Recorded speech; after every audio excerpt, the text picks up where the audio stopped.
A student finds a set of results for the mass change of the electrodes when aqueous copper sulfate undergoes electrolysis with copper electrodes for 2 minutes.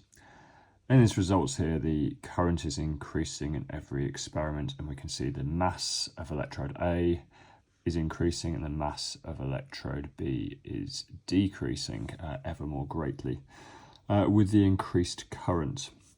Now, an increased current, increasing the current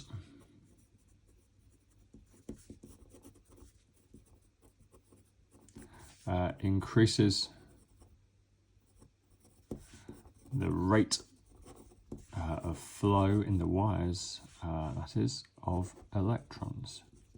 So more electrons flow every second when you have an increased current. Now, what does that do to the mass change? Mass change of electrode A.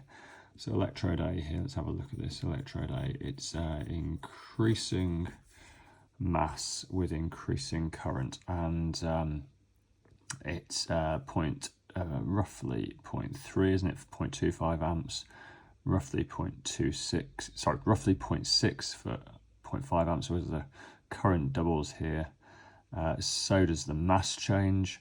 And we're going up in 0.25 increments, and we can see it's going up in roughly 0.3 increments every time. So that's a directly proportional increase.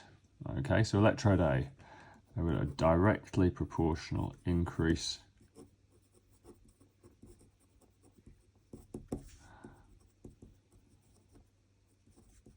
in mass. Okay, so this is increasing mass. So at this electrode here, the copper ions, Cu2+, they're going to be gaining electrons, and that's going to make copper solid. So that's aqueous. The aqueous ions go to the electrode, they gain electrons, and they form a copper solid. So we can say here, therefore, that as we increase the current, we've got more electrons, so more electrons, therefore more copper. So at this electrode, we're going to say increase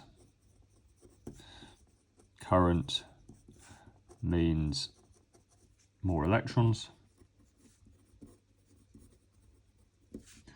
so a higher mass gain.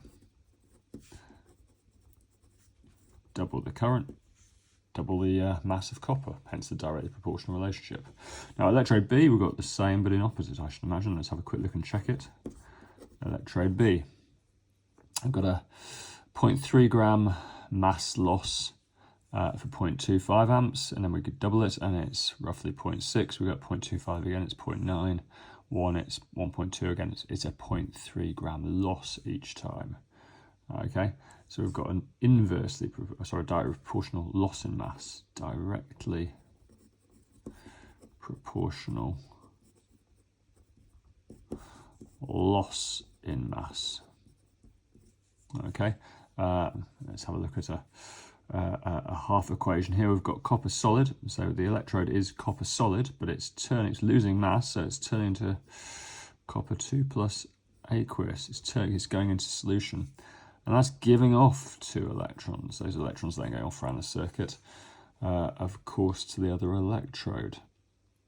Okay, so as we increase current, increase mass loss, increase current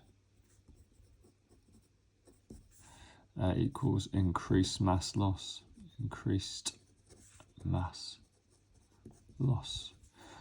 All these questions and more on elsham high chemistry.com.